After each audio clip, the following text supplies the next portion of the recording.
इस आदमी को भरे बाजार में कुत्ते की मौत मारनी चाहिए, क्योंकि ये इंसान नहीं, एक जानवर है। ये एक सीरियल किलर है जो लोगों को सिर्फ मजे के लिए मारता है। हर रात ये दरिंदा सुनसान रास्तों पर घात लगाकर किसी भी आने जाने वाले को बेहद बेरहमी से मार देता है। यहाँ तक कि जब इसे अदालत में कटघरे में खड़ा किया गया तब भी इसने कानून को कूड़े से ज्यादा कुछ नहीं समझा। लेकिन इस दुनिया में हर चीज का एक अंजाम होता है। इस बार इस कातिल ने गलती से एक ऐसे इंसान से पंगा ले लिया जो खुद मौत का दूसरा नाम है। वो कोई और नहीं बल्कि डोंग ली है, कोरिया की अंडरवर्ल्ड में जिसका नाम सुनते ही बड़े बड़े गैंग कांप उठते हैं। अब सवाल ये है, जब ये सीरियल किलर खुद मौत से टकराएगा तो उसे कितनी भारी कीमत चुकानी पड़ेगी। चलिए फिल्मेरा के साथ पूरी फिल्म देखते हैं। यकीन मानो फिल्म जबरदस्त और सुपर एंटरटेनिंग है। कहानी शुरू होती है एक ठंडे और बेरहम चेहरे वाले युवक से जो कार चला रहा होता है। यही है वो सीरियल किलर जिसकी बात हम अब तक कर रहे थे। असल में वो एक सुनसान सड़क पर अपने शिकार का पीछा कर रहा होता है। वो जानबूझकर आगे चल रही कार को पीछे से टक्कर मार देता है। उसका मकसद साफ होता है, झगड़ा खड़ा करना और शिकार को कार से बाहर निकलने पर मजबूर करना। सामने वाला बुजुर्ग आदमी गुस्से में उसे गालियां देने लगता है, बिना ये जाने कि उसकी जिंदगी यहीं खत्म होने वाली है। और यहीं से कातिल अपनी खूनी चाल चल देता है। वो हत्यारा उस बुजुर्ग आदमी को बेहद बेरहमी से मार डालता है। वो लगातार चाकू से हमला करके उसे इतनी बुरी हालत में छोड़ देता है कि वो इंसान बच ही नहीं पाता। जानकारी के अनुसार ये उस सीरियल किलर द्वारा किया गया 20वां मर्डर था। अगले दिन कोरिया की पुलिस घटनास्थल पर पहुंचती है। लाश की हालत देखकर सभी पुलिसकर्मी हैरान और परेशान हो जाते हैं, क्योंकि रिसेंट के सभी मर्डर एक ही तरीके से किए गए थे। हर बार हत्यारा पीड़ित की कार को पीछे से टक्कर मारता है, फिर मौका पाकर बेरहमी से हत्या कर देता है। इंस्पेक्टर किम इन केसों से पूरी तरह थक चुका है। कई महीनों से कोरियन पुलिस कोई ठोस नतीजा नहीं निकाल पाई है, जबकि सीरियल किलर अब भी कानून की पकड़ से बाहर घूम रहा है। जांच के बाद किम अपने सीनियर्स को बताता है कि ये बिल्कुल साफ तौर पर एक सीरियल किलर है जो बिना किसी वजह के मर्डर कर रहा है। लेकिन उसके सीनियर अधिकारी उसकी बात को गलत बता देते हैं। वो कहते हैं कोरिया में कोई सीरियल किलर नहीं है, तुम लोग बस कल्पना कर रहे हो। उल्टा वो पुलिस टीम को नाकाम और बेकार बताकर डांट लगाते हैं और किम को इस केस की जांच से हटा दिया जाता है। उधर एक अलग ही हालात में हमारे डोंग ली अब पूरी तरह एक अंडरवर्ल्ड बॉस बन चुके हैं। डोंग ली की रोज की रूटीन में एक खास चीज शामिल है। वो हर सुबह बॉक्सिंग की प्रैक्टिस करता है, लेकिन जिस पंचिंग बैग पर वो मुक्के बरसाता है उसके अंदर रेत नहीं बल्कि उसके गैंग का एक मेंबर होता है। जो भी उससे गद्दारी करता है उसे बहुत भारी कीमत चुकानी पड़ती है। आज के समय में डोंग ली की हैसियत अंडरवर्ल्ड के सबसे बड़े लीडरों में से एक की है। अकेले उसके हाथ में कई इलाके और बड़े बड़े धंधे हैं। एक दिन इलाकों के बंटवारे को लेकर एक मीटिंग होती है, लेकिन दूसरी गैंग का लीडर डोंग ली को हल्के में लेता है। जब डोंग ली का एक आदमी उसकी तरफ से बोलता है तो वो बदतमीज लीडर उसके चेहरे पर पानी फेंक देता है और डोंग ली को ये कहकर बेइज्जत करता है कि उसे अपने आदमियों को संभालना नहीं आता। तभी डोंग ली खुद आगे बढ़ता है। वो अपने ही आदमी को एक घूंसा मारकर समझा देता है कि कब बोलना है और कब नहीं। लेकिन वो दूसरी गैंग के लड़के को भी नहीं छोड़ता और उसका दांत निकाल देता है। सब समझ जाते हैं कि डोंग ली से उलझना कितना महंगा पड़ सकता है। वो उस आदमी का दांत एक गिलास में डाल देता है। डर के मारे सामने वाले गैंग का लीडर चुपचाप गिलास उठाकर पी जाता है। इसके बाद इलाकों का समझौता बिल्कुल शांति से पूरा हो जाता है। उस रात डोंग ली अकेले घर लौटने का फैसला करता है। वो बिना किसी बॉडीगार्ड के गाड़ी चलाता है, लेकिन एक सुनसान सड़क पर अचानक एक दूसरी कार उसकी गाड़ी को पीछे से जोरदार टक्कर मार देती है। असल में वो सीरियल किलर शिकार की तलाश में था और इस बार उसका अगला निशाना खुद डोंग ली था। टक्कर के बाद जब उसे लगता है कि कार को ज्यादा नुकसान नहीं हुआ है तो डोंग ली शांति से बाहर निकलता है। डोंग ली उसे माफ करने ही वाला था, लेकिन जैसे ही उसने दूसरी तरफ मुंह घुमाया अचानक सीरियल किलर ने चाकू निकाला और डोंग ली पर लगातार कई वार कर दिए। लेकिन डोंग ली बहुत ताकतवर था, इसलिए उसने समय रहते हालात पलट दिए। दोनों के बीच जबरदस्त हाथापाई शुरू हो जाती है। डोंग ली लगातार जोरदार हमले करता है और अंत में सीरियल किलर के सीने पर एक गहरी चोट पहुंचा देता है। स्थिति बिगड़ती देख सीरियल किलर तेजी से अपनी गाड़ी में बैठता है, डोंग ली को जोरदार टक्कर मारता है और मौके से भाग निकलता है। ऐसा लगता है कि अब सब खत्म हो गया, लेकिन समय रहते डोंग ली को अस्पताल पहुंचा दिया जाता है और उसकी जान बच जाती है। इधर डोंग ली के आदमियों को लगता है कि ये सब पहले वाले गैंग लीडर की साजिश है। गुस्से में वो लोग उसके इलाके में जाकर तोड़फोड़ मचा देते हैं।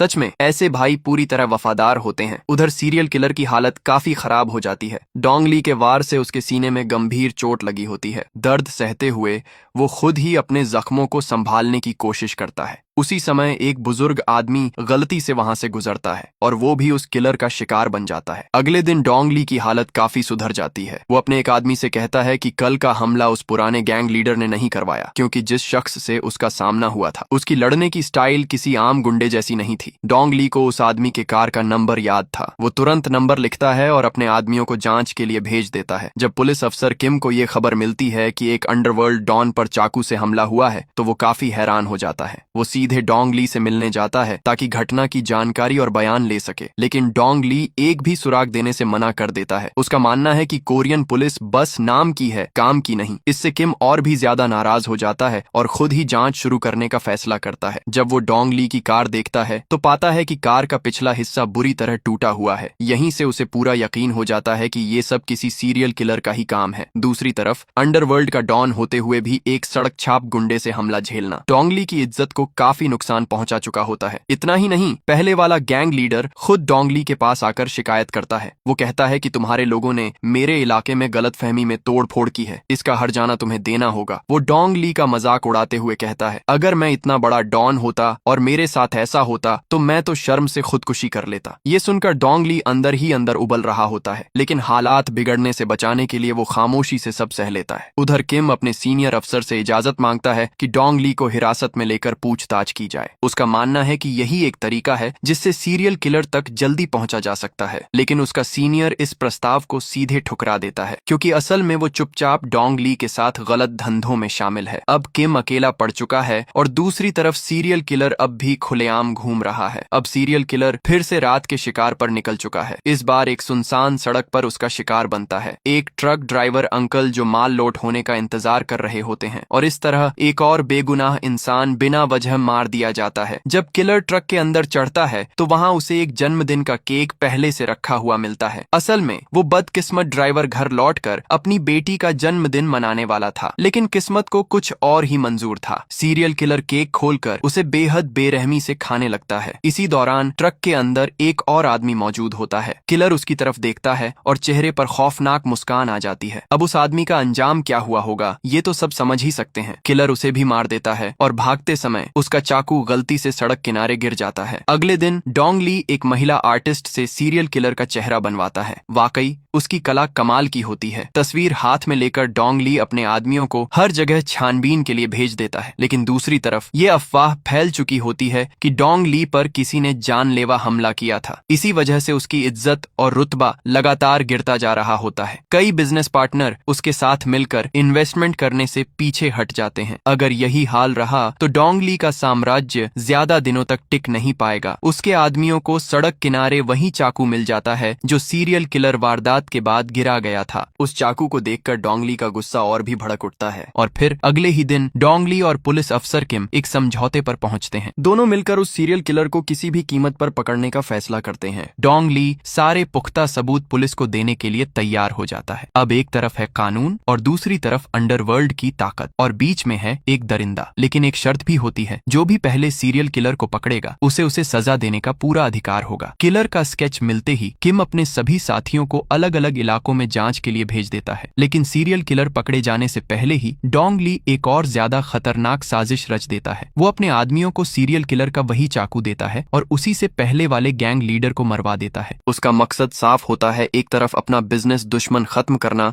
और दूसरी तरफ सारा इल्जाम सीरियल किलर पर डाल देना। अगले दिन पुलिस मौके पर पहुंचती है। एक बड़े अंडरवर्ल्ड डॉन की मौत पूरे पुलिस डिपार्टमेंट को हिला देती है। न्यूज में खबर चलती है कि सीरियल किलर के चाकू से गैंग लीडर की हत्या हुई है। उसी टाइम सीरियल किलर एक ढाबे में बैठा टीवी पर खुद को फंसाया जाता देखता है। वो अंदर ही अंदर गुस्से से उबलने लगता है। उसी रात डोंग ली मजाकिया अंदाज में उस गैंग लीडर की अंतिम यात्रा में पहुंचता है। वहीं एक कोने से सीरियल किलर नफरत भरी नजरों से डोंग ली को देखता है, लेकिन उसका मकसद वहां डोंग ली को मारना नहीं होता। वो चुपचाप मरे हुए डॉन के आदमियों को एक चिट्ठी देता है जिसमें लिखा होता है, तुम्हारे बॉस को डोंग ली ने मेरे चाकू से मरवाया है। फ्यूनरल के बाद सीरियल किलर फिर से रात के शिकार पर निकल पड़ता है और लगातार निर्दय तरीके से लोगों को मारता रहता है। दूसरी तरफ डोंग ली और पुलिस किम सबूत ढूंढ ही रहे होते हैं, लेकिन तभी एक बड़ा बवाल खड़ा हो जाता है। मरे हुए गैंग लीडर के आदमी बदला लेने के लिए डोंग ली पर टूट पड़ते हैं। वो हर कीमत पर उसे मारना चाहते हैं, लेकिन डोंग ली कोई आम आदमी नहीं होता। वो अकेले ही 10-12 गुंडों को आसानी से लपेट लेता है। जो बदकिस्मत उसके मुक्के के सामने आता है वह सीधा जमीन पर गिर जाता है। कुछ ही देर में मरे हुए गैंग लीडर के सारे आदमी डोंग ली द्वारा पूरी तरह साफ कर दिए जाते हैं। उधर पुलिस अफसर किम एक और बदमाश से हाथापाई कर रहा होता है, लेकिन हालात ऐसे बन जाते हैं कि उससे गलती से उस बदमाश की जान चली जाती है। अगर ये बात बाहर आ जाए तो सीधा जेल और जिंदगी भर सलाखों के पीछे। लेकिन इस बार डोंग ली किम की मदद करता है और लाश को चुपचाप दफना दिया जाता है। अगले दिन किम के चेहरे पर चोट के निशान देखकर उसका सीनियर घबरा जाता है। फिर भी वो बिना देर किए किम को एक किडनैपिंग के केस की जांच पर भेज देता है। एक केस अभी पूरा भी नहीं हुआ था कि दूसरी मुसीबत सिर पर आ गिरी। लगातार दबाव और थकान से किम काफी परेशान हो चुका होता है। जांच के दौरान वो एक सुनसान गली के मुहाने पर खड़े एक संदिग्ध को देखता है और उसी पल उसे यकीन हो जाता है यही असली मास्टरमाइंड है। वो कोई और नहीं बल्कि वही सीरियल किलर होता है। किम अपने 2 साथियों के साथ तुरंत उसके पीछे भागता है, लेकिन कुछ ही दूर जाकर वो उसे नजरों से खो देते हैं। इस नाकामी से किम बेहद डिमोटिवेट हो जाता है। उसे लगता है कि वो किसी काम का नहीं है। जब वो थाने वापस पहुंचता है तो एक महिला कांस्टेबल उसके हाथ में एक अहम सुराग देती है। वो बताती है हत्या की जगह से उंगलियों के निशान यानी फिंगरप्रिंट्स निकाले गए हैं और उन्हीं फिंगरप्रिंट्स के आधार पर किम अब सीरियल किलर तक पहुंचने के और करीब आ चुका होता है। आखिरकार किम उस आदमी के ठिकाने तक पहुंच ही जाता है, लेकिन वहां का नजारा देखकर वो खुद भी चौंक जाता है। वो जगह किसी टूटी फूटी बस्ती से कम नहीं थी। किम घर की तलाशी लेता है और तभी उसकी नजर एक परिवार की तस्वीर पर पड़ती है। वो तुरंत उस सुराग को निकालता है जो पहले डोंग ली ने भेजा था और उस तस्वीर वाले आदमी से मैच करता है। नतीजा 100% मैच। अब कोई शक नहीं बचता। किम तुरंत सीरियल किलर मिल जाने की वॉइस रिकॉर्डिंग डोंग ली को भेजता है। रिकॉर्डिंग सुनते ही डोंग ली पक्के यकीन से कहता है, हाँ यही वो हरामी है। यहीं से फिल्म अपने क्लाइमेक्स की ओर तेजी से बढ़ने लगती है। उसी रात डोंग ली अपने सारे आदमियों को फिर से इकट्ठा करता है। हर आदमी के हाथ में सीरियल किलर की एक एक तस्वीर होती है। आदेश साफ होता है, ढूंढो और जिंदा पकड़ो, और जो इस मिशन को सफलता से पूरा करेगा उसे डोंग ली की तरफ से इनाम मिलेगा। अब सवाल ये था, जब उस शैतान की पहचान सबके सामने आ चुकी है तो उसका अंजाम आखिर होगा कैसा। डोंग ली के आदमी शहर के हर कोने कोने में फैल जाते हैं। 60,000 से ज्यादा किराए के कमरे, हजारों संदिग्ध जगहें, पूरी बस्ती, सब कुछ छान मारा जाता है। लेकिन हैरानी की बात यह थी कि इतनी खोजबीन के बाद भी सीरियल किलर कहीं नहीं मिलता। मगर जैसा कहा जाता है हर चीज का एक वक्त होता है और उसका वक्त अब धीरे धीरे करीब आ रहा था। अगले दिन डोंग ली सड़क किनारे अपनी गाड़ी का इंतजार कर रहा होता है। तभी उसकी नजर एक कॉलेज की लड़की पर पड़ती है जो तेज बारिश में भीग रही होती है। डोंग ली एक पल भी नहीं सोचता और चुपचाप अपनी छतरी उस लड़की को दे देता है। बाहर से भले ही वो डरावना लगता हो, लेकिन अंदर से उसका दिल काफी नरम होता है। उसी समय किम वहां पहुंचता है और लड़की से कहता है, इस आदमी से दूर रहो, ये एक अंडरवर्ल्ड डॉन है। लड़की डोंग ली को देखती है और हंसते हुए कहती है, डॉन से ज्यादा तो ये बॉडीगार्ड जैसे लगते हैं। ये सुनकर डोंग ली खुद भी हंसी रोक नहीं पाता। थोड़ी देर बाद वो लड़की डोंग ली को धन्यवाद कहकर बस में बैठ जाती है और घर चली जाती है। उसी रात डोंग ली और सारे भाई लोग जमकर खाते पीते हैं। इतनी मस्ती होती है कि किम और उसके दोनों साथी ये तक भूल जाते हैं कि वो पुलिस वाले हैं। लेकिन खुशी का ये माहौल ज्यादा देर तक नहीं टिकता। अचानक टीवी न्यूज पर ब्रेकिंग खबर चलती है, आज फिर एक हत्या हुई है और मरने वाली कोई और नहीं, वही कॉलेज की लड़की जिसे दोपहर में डोंग ली ने छतरी दी थी। रिपोर्टर बताता है उस लड़की के पेट में 10 से ज्यादा बार चाकू घोंपा गया था। ये सुनते ही डोंग ली और किम दोनों का खून खौल उठता है। डोंग ली तुरंत अपने सारे आदमियों को ऑर्डर देता है कि आज ही उस कमीने को ढूंढो, क्योंकि उसने अभी अभी मर्डर की है, वो ज्यादा दूर नहीं गया होगा। लेकिन शहर की सड़कें लोगों से भरी हुई थीं, ऐसी भीड़ में उसे ढूंढना लगभग नामुमकिन था। इसके बाद डोंग ली और उसके आदमी एक सुनसान सड़क पर घात लगाकर खड़े हो जाते हैं। लेकिन सीरियल किलर को पहले ही एहसास हो जाता है कि उसे ट्रैक किया जा रहा है। वो पूरा एक्सीलेटर दबाता है और तेज रफ्तार में भाग निकलता है। डोंग ली और किम तुरंत पीछे लग जाते हैं। ये पीछा इतना खतरनाक होता है कि कुछ ही देर में 3 गाड़ियां आपस में जोरदार टक्कर मारती हैं।